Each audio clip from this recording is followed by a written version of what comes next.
Welcome to today's Rambam Yesodei Torah class, Foundations of the Torah. We are continuing in chapter 4 of our discussion of the foundations of the Torah, and in our wonderful exploration of ancient science. We are continuing in the discussion of Aristotelian science of the 11th and 12th century, as they understood it. We're now going to talk about the four humors, which are wind, water, air, and fire. Okay, and we're not going to play any of September in this broadcast, if you know what I'm talking about, Earth, Wind, and Fire fans. So we're going to talk about instead the Rambam's approach to why understanding the science is important, and it's more about understanding not the actual facts, but the methodology. And just to give you a brief review of what we discussed last time, even though we're translating the Rambam word for word, the idea is to understand why it's important to appreciate his methodology. It's not that the Rambam didn't know or the Rambam was ignorant of. It's just he was up to date on the science of his times and was considered a forerunner and a forethinker in those fields. So it's important to take the methodology from the facts as he presents it, as the information is presented to us by the author himself, and to see if we can learn from the approach to apply to our own days. So we talked about last time the astronomy that was common in the days of the Rambam. So now we're going to talk about the ideas of how earthly bodies are made up. So let's talk about that. So there are these four types of forms that we had concluded our discussion with the last chapter. Them being fire, wind, water, and earth are elements.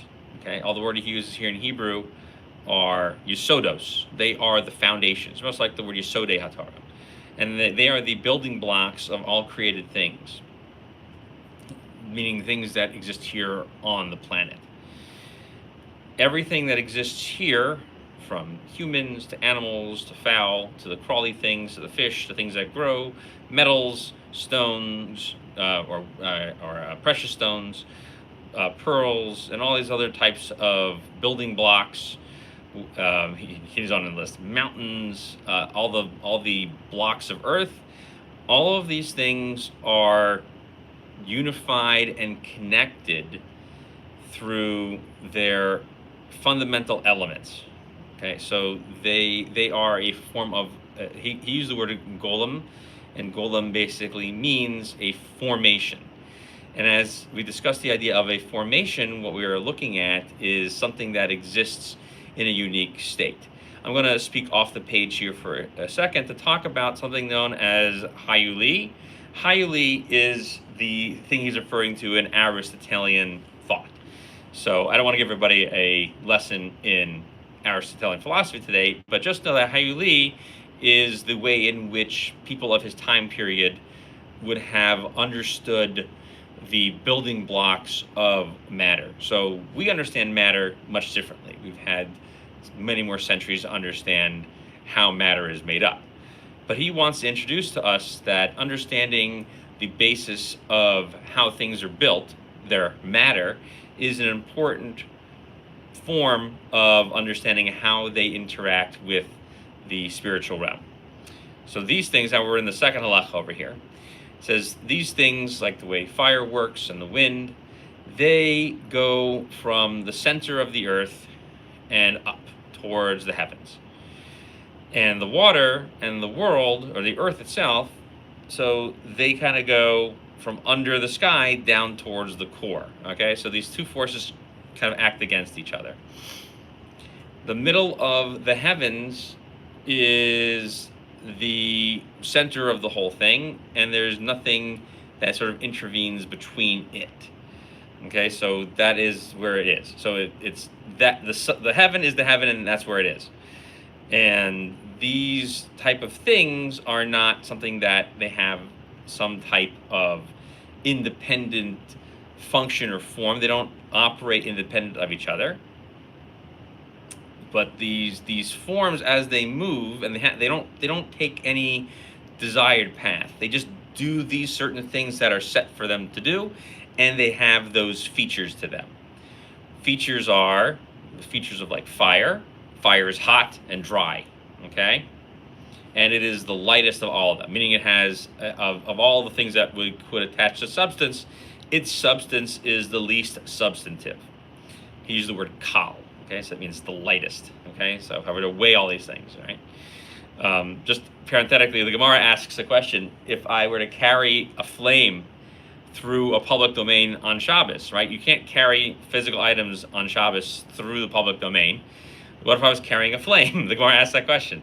So the Gemara responds with an obvious retort to that, which is, well, how do you have a flame? Oh, well, it's a little tiny match.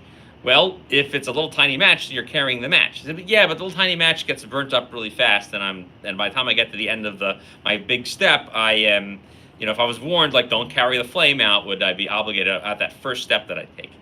So the Gemara kind of says, yeah, it really wouldn't be, because if it doesn't make it to the end of your step, you haven't really taken a flame out. So even if you were to take it and fling the flame, there's not really a lot of substance to it. This will give you an idea of how, and the Gemara is written a good 7 centuries before the Rambam gets to it. So when it's asking that question, it's also looking at these type of issues. Fire is the lightest. Okay, now, and then comes the wind. Wind is both warm and wet. Okay, and these features of them are important for our understanding of matter. Water is cold and wet. Earth is dry and cold.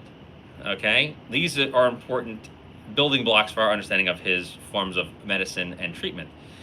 It's also the most dense of all the forms of matter. Earth is, and water is less dense than it, and so therefore they kind of rise up, and the wind and the wind is less heavy and dense than water, so it's less than that.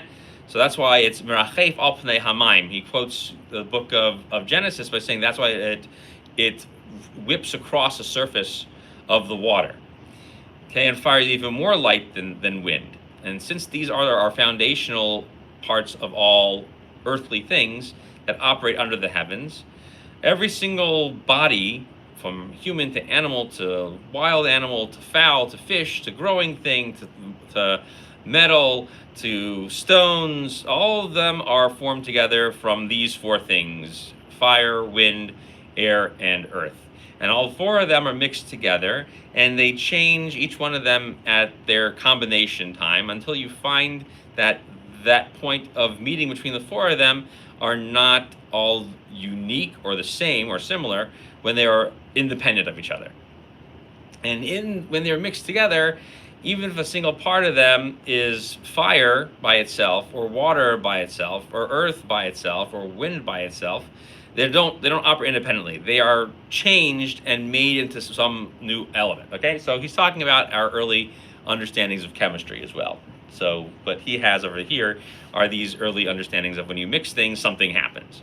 And every single thing that are made from these 4 elements, they have these attributes: cold, hot, wet, dry, and they all come together. Now, some of these things that come together, they have a little more strength from the foundations of fire. Okay, so for example, things that are wild animals have a little more power from that. So therefore, you see that they have an additional amount of heat to them. And certain types of things their strength comes from the ground, like rocks, okay? And so therefore you see a certain amount of dryness to them. And certain things are considered very powerful from water, and therefore you'll see them being a little bit more on the wet side. And other things that come from the what's it called? That's why you'll find on a hot thing, you're going to find a little bit more heat to it, and a dry thing more so is going to be drawn towards dryness and dry areas. And so therefore you're going to find certain things that only have a certain amount of coldness to them as well. And those things that seem to display a certain amount of wetness, and those things that seem to display a certain amount of cold, a certain amount of dryness, they have these tendencies because they have all come together. So there's a certain amount of equal amount of cold and wet, and there's a certain equal amount of hot and dry. These certain tendencies tend to link together. Okay, or hot and wet, which would work that out as well. So they have to somehow fit together to create a fundamental nature based on their combination. So this is what the Rambam is kind of focusing on, that the result from all of these mixtures, that their nature is dependent on how they are wrapped together. Now, number 3 over here, and everything that is combined into of these 4 elements are really separated into them later on. And so some things are separated after a few days, and some things takes many years, and some of these things don't ever separate, and things like gold and rubies, right? Odem is what he's recording over here. They're just always going to stay that way. They're always going to be that way, okay? And so certain other things that are fire-based, they're going to go back to fire, and things that are water-based go back to water. And some things will go back to the wind, and some things will go back to the earth. So all the different parts, they all come together, they all break apart. Halacha 4. Okay, so every single decomposed thing, it's called something that's called a havaya v'nifsad, an existential thing that eventually loses its form. Yipari disodos elu. They're going to break down into these 4 elements. And that's why it says by human beings, now here you see the methodology, by the creation of human beings in the book of Bereshis, right, in the very beginning of the Torah, in the book of creation, on the 3rd chapter, 19th verse, Ve'el afar tashuv, you shall return to earth. This is an important part of connecting our understanding of science of his time period to the Torah itself. Why? Because the overwhelming majority of cases of things that are built up on this world come from earthliness itself. And not every single thing that decomposes returns immediately to those 4 things. They eventually turn into something else, and then that thing turns into something else, and at the very end they go back to their elemental form. But everything seems to go back in a cycle. Okay, or as those of you who are Lion King fans, the circle of life, right? We eat the antelope, and right, and then we die. We become the grass, and the antelope eat the grass. So that type of methodology. These 4 elements, this is halacha 5 now, are constantly changing from each other, or they're fluctuating. Okay, so a certain amount of them, but not all of them, they turn around into other things every day or every hour. So earth that's close to water, that changes, breaks down, and becomes water, or becomes part of the water. Okay, he says becomes water. It could be just he means it becomes part of the water, but the words literal are it becomes water. So too, some of the water which is exposed to the wind, that is going to become wind, right? We call it evaporation. Okay, so some of the wind. So the word that he says, where it says that it changes, he says mishtane. It changes. Okay. So that's the idea, is that based on its proximity to it, it changes a little bit, and in that case, we call that evaporation. But again, its proximity to the next element causes it to relate to it in that way. Fire that's close to wind, it also goes through its own changes. Okay, and becomes wind as well. So the wind, which is close to the water, it changes. It comes together. It also becomes water. Okay. So, as it condenses. So we have evaporation, we have condensation. So he sees that these cycles go, and he says over here at the end of this halacha, these cycles go little by little and over the course of time. Okay, so the actual element itself will not change. So all the water will not become wind, and neither the wind become all fire, because it's impossible for any of these 4 elements to become nullified. All right, he has his own version of the law of conservation of energy. So it can be changed, but it can't be nullified. They can't be destroyed. So a portion of the fire will change to wind, and wind to fire, and so too, each of these 4 things are going to go on constant changes and cycles. So the constant changes that are going on as they are rotating through the sphere, okay? So going back to our previous chapter 3, so we're talking about the spheres that move all of the planets and the stars and everything like that. So the changes are being yanked around and jerked around by the movement of all of the planets. So what we see is that when they are combined, they combine to form the people. Excuse me. They combine to form the people, the animals, the plants, rocks, metal, and it causes them to go into their appropriate form. Okay? And again, as we mentioned previously, this is the way in which the Holy One, blessed be He, puts each one of them. He just says Vahakel, right? The great one. He's God. So I translated that. But the all-powerful one himself puts all of these things into their proper path via their angel that comes from them in that 10th level, which is the Ishim level, okay? We mentioned that in the previous chapter, that since there are all those different levels, and we talked a little bit about in the Talmud, where the Talmud delineates how the different levels of heavens work and the places in between each one of those levels, and there were 7 levels of heaven and 10 different levels of angels, and the one type that has the highest functioning and the most interaction with the lower levels are called the Ishim angels. So that's here we're starting to see how understanding the science plays out in our understanding of the Torah itself. Now, we're now in Halacha 7. He says, forever, one will not see a form without matter and a matter without form. Okay? So Tzura below Golem and Golem below Tzura. I'm sorry, I read that backwards. Golem below Tzura, or Tzura below Golem. You will not find just lumps without being formed, or something formed that has no matter to it, okay? So a person's own inclination, they try to separate between the bodies that they see in their own mind, and they see that it's clearly connected to matter and form, okay? Again, these are all important parts of metaphysics of Aristotle, and he's using them to help us understand and appreciate how God interacts through the angels into the physical world.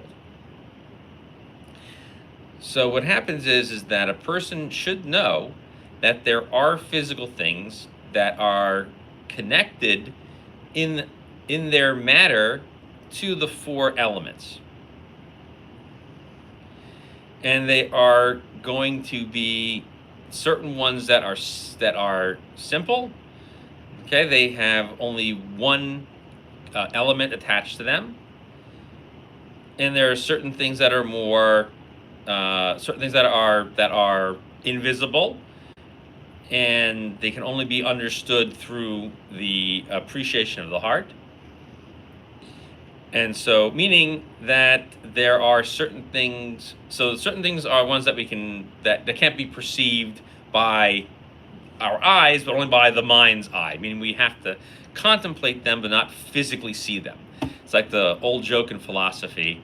I can't see God, I can't touch God, I can't feel God, therefore there's no God. So how do you disprove that axiom? So the student responds to the teacher, and he says, I can't see the professor's brain, I can't touch the professor's brain, I can't hear the professor's brain, therefore the professor has no brain. So axioms, if axioms are true, they can work in both directions. You can reverse them, you can flip them, you can change the terms. So therefore, that type of argument, the idea that I have to be able to touch it to see it, is not axiomatic and would not be a true statement under Aristotle's rules. And so here we're talking about that there are certain things in which the way God interacts with the world, which we cannot perceive with our own eyes. And now let's talk about the soul. This is the halacha number 8 over here.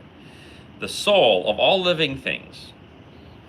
This is the form which the Holy One, blessed be He, And his knowledge and the way in which things should be formed together gave humans a soul, which is the unique form of a total man who is complete in his understanding. Okay, that's how a normal cognitive person works.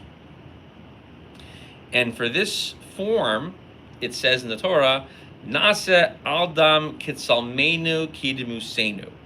Okay, so it says when we say in the first chapter, towards the end of the sixth day, we are going to make man in our image, in our form. What we're saying is, the Rambam is explaining these words by saying that he should have a format that knows and comprehends these ideas for which we don't see a physical form with them. Like the angels, the malachim themselves. They are a form with no physicality. And this is how it should appear to them. And you can't say on certain things that are only observable to the naked eye, that things like a mouth and a nose and, all the other parts of the body that look like a body, that this is what we would call a fashioned thing, okay? So, meaning that having, seeing, the outline of the face, eyes, nose, mouth, cheeks, all those things. And this would be referred to as a toar, or appearance. So it's not just the soul that allows the people or the creatures here to go ahead and engage in many of the forms that keep them going. It's that they have to go ahead and continue to function with the powers in which they are gifted.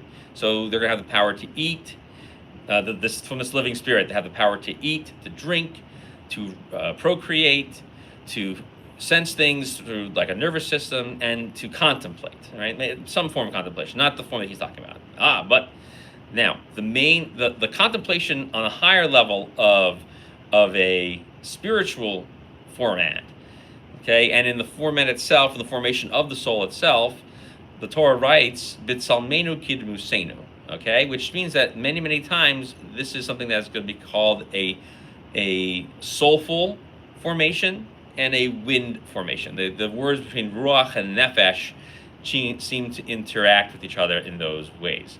Therefore, a person should be very careful with the names in which they are attaching to these different things, that people should learn the differences between each and every one of them. Again, you see how this becomes a fundamental idea in the Rambam about how it's important to apply the actual text of the Torah to some of our perceptions of knowledge in our own time period. So this idea of the soul is not just a combination of elements, okay? And it's not going to break apart, and it doesn't come from the thing that we call the neshama itself, okay? So we're now going to make a differentiation. So the nefesh and the neshama are two different things. So they're both translated as soul, but they're referring to something different. So the soul, the neshama itself, needs a body. Okay. However, when Hashem from heaven gives it, or takes it back, therefore, when it's removed from its physical self, which is then a physical creature that's connected to the elements, and those elements lose the neshama, okay, because again, they're only connected to it when there's an actual body there, a human body, and it needs the body in order to accomplish all of its acts. So it's not annihilated from that format. And it still animates things, because the physical things don't need a neshama to do its physical things, but the idea of appreciating how the neshama interacts with forms to get them to do certain things is something that is understood by the Creator himself.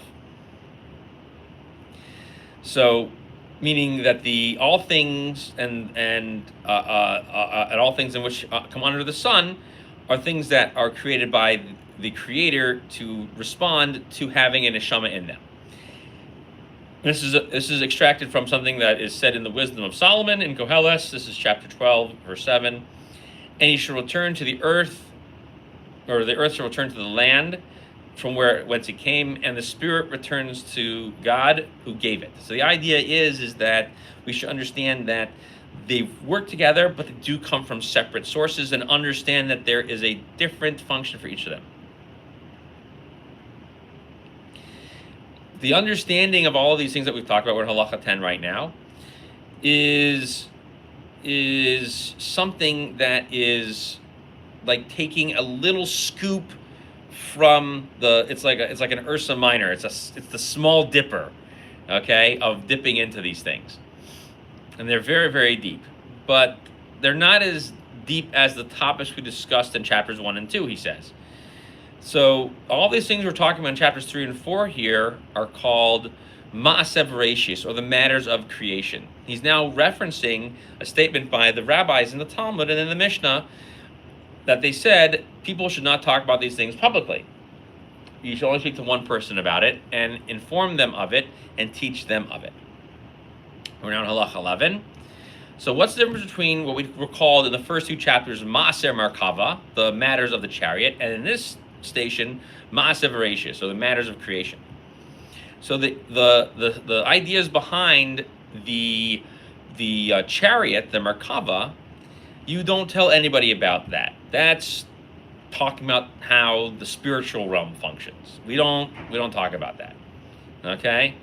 You don't make understandings about it. You just give it to the greatest wise men in your generation, and they themselves study it and hand off to each other in sort of general topics, but they don't try to take someone else as deep as they have gone. But our topic here, we teach about people in smaller groups or even to a single person. I should really say, he says to say just to a single person, which is what the simple language of the Mishnah is talking about. Even if you don't personally think about these things, we still teach you about them. And you should know as much as you can about them. And so why don't we teach these things publicly? Because not everybody seems to understand how these things work and how all these things play out to their depths. So when a person, this is Halacha 12 now, when a person sits and takes the time to consider these things, and he recognizes that all created things, from the angels to the planets and the person and everything around it, and he approaches it in his to the wisdom of the Holy One, blessed be He, like all things that are created and all things that are fashioned, all things that are created, and it should intensify his love of the omnipresent, in reference to God, the Makom. And he should really become more desirable of understanding how much he should love God, praise be He. And he should also be overcome by a little bit by the awe and fear of how really very small he is in terms of the grandeur of the great picture and the many formed things that are around the world, especially the holy things that are everywhere. Even the more so when he considers all of the many pure, holy, simple things that exist in all types of different places that are created, that are not really created from one essential thing. And really he should find himself, as we say in the Rosh Hashanah davening, kekli malibusha ochlima reik v'chaser, right? Like a vessel full of embarrassment and shame, empty and lacking.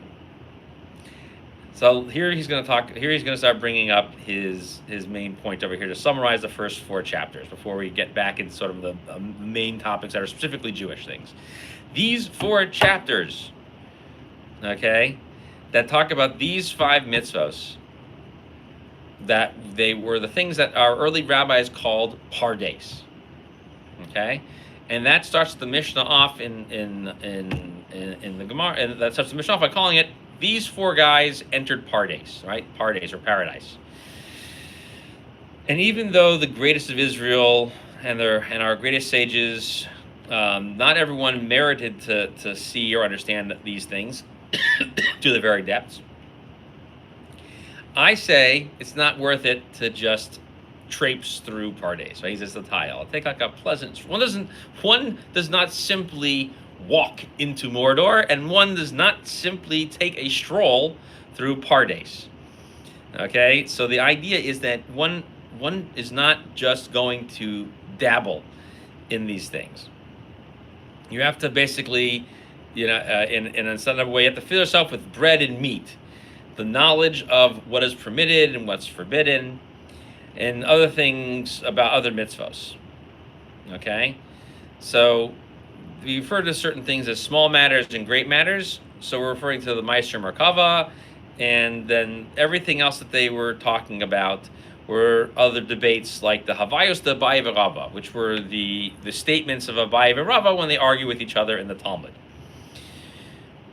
And even though it seems like we should have started with these things first, because it makes us more confident in a person when he understands these things first, and second of all, they are good things to know, especially in understanding how the Holy One, blessed be He, interacts or is involved in this world, and how He gets it to be inhabited, in order that we all inherit at some point in the future world Olam Haba.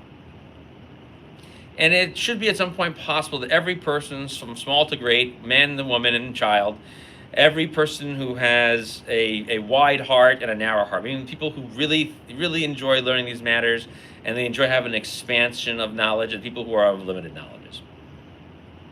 And with this, we conclude the first 4 chapters, as the Rambam explained, of understanding why it's important to have a good handle on how our universe works. But not everybody's going to be appreciative of it. And we're going to move next, in the next few chapters, into other foundational belief patterns in terms of how the Jewish people interacts with God. But these first couple of chapters are really laying a foundation work for how we should appreciate the sciences and the philosophies that are in our current time period.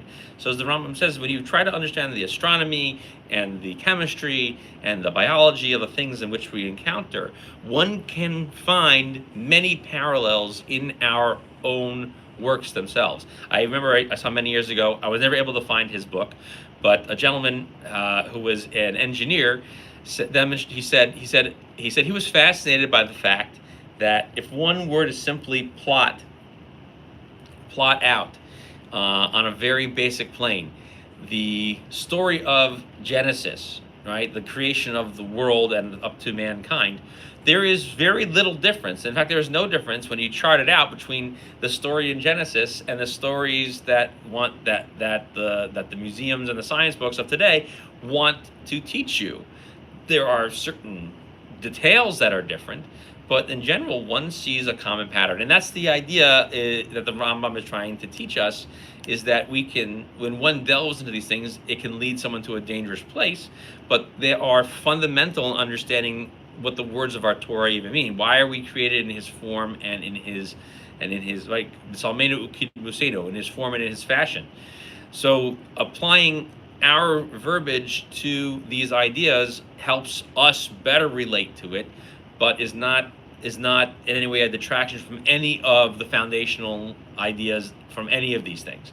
And so that's a very important approach to take. And so I offer that as both a challenge and as an opportunity for one to apply those ideas when they engage in the study of any of our modern sciences, to come at it from that approach. One of we have been passing along these ideas for a very long time, and understanding them in the context of our worldview helps us to better understand our Torah, and the Torah helps us better understand the sciences as they are being applied to this day and age.